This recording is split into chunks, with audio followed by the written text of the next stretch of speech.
নমস্কার বন্ধুরা, হরে কৃষ্ণা। আপনারা কেমন আছে? চলুন একটা দারুণ আবার পুরো একদম বিয়েবাড়ির স্টাইলে অনুষ্ঠান বাড়ির মতন কীভাবে ঝুরঝুরে একদম ঝরঝরে ঝুরঝুরে আলু ভাজা কিংবা আলুর চিপস কীভাবে বানায় চলুন দেখায় আপনাদের। আমি কিভাবে বানাই দেখুন। আলুগুলোকে ছাড়িয়ে ভালো করে গ্রেটারের সাহায্যে গ্রেট করে নেব, দিয়ে ঠান্ডা জলে কিছুক্ষণ, একদম ঠান্ডা জলে কিছুক্ষণ ভিজিয়ে রাখবো।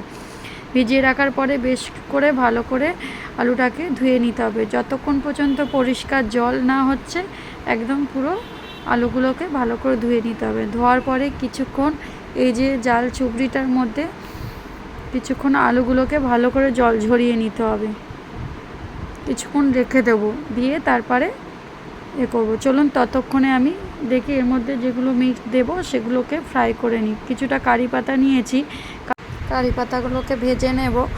আর দেব বাদাম, কিছুটা বাদাম আর কটা শুকনো লঙ্কা দেবো, এগুলোকে ভেজে নেব।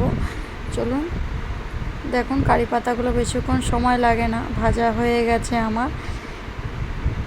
তুলে নেব এবারে, দিয়ে এবারে বাদামগুলো দিয়ে দেবো। বাদামগুলোকে অল্প অল্প আগুনে একটু বেশিক্ষণ ধরে ভাজতে হবে ভালো করে, নাহলে ভেতরে কাঁচা কাঁচা রয়ে যাবে। চলুন এবারে বাদামগুলো দিয়ে দিই। চলুন এবারে বাদামগুলো ভেজে নেব। শুকনো লঙ্কাগুলো দিয়ে দেবো। বাদামের মধ্যেই বাদামগুলো কটা শুকনো লঙ্কার মধ্যে দিয়ে দিলাম, দেখতেও সুন্দর লাগে। কটা লঙ্কা দিলে একটু দেখতে সুন্দরও লাগে। দিয়ে কটা ভেজে তুলে নেব।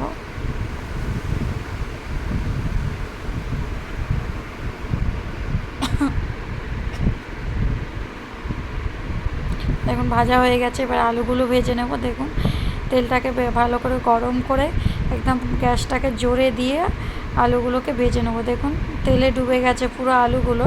যখন বুঝবেন এই যে তেলটা আলুগুলো ভেসে উঠেছে, তখন বুঝবেন যে আলুটা ভাজা হয়ে গেছে। এবারে তুলে নেব।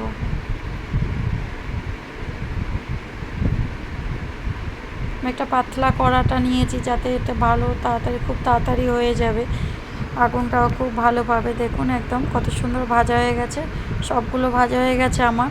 দেখুন কত সুন্দর মচমচে হয়েছে। এবারে আমি সব একটা মিক্সড করে নেব সবগুলো দিয়ে। কটা পাঁপড়ে ভেজে রেখেছিলাম আমি এর সাথে মিক্সড করবো বলে, বেশ ভালো। পুরো বিয়ে বাড়িতেও এরকমভাবেই বানায়।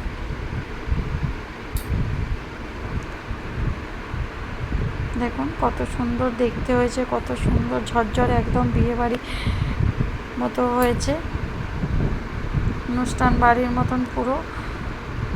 এবারে সব বাদাম ফাদামগুলো দিয়ে মধ্যে মিক্সড করে দেবো। আপনাদের ভালো লাগলে প্লিজ কমেন্ট করবেন, সাবস্ক্রাইব করবেন। আরও এরকম কিছু কিছু রান্নার ভিডিও যদি দেখতে চান, প্লিজ আমার চ্যানেলটাকে সাবস্ক্রাইব করবেন। একবার ঘরে ট্রাই করে দেখবেন কেমন হয়েছে। Bye bye.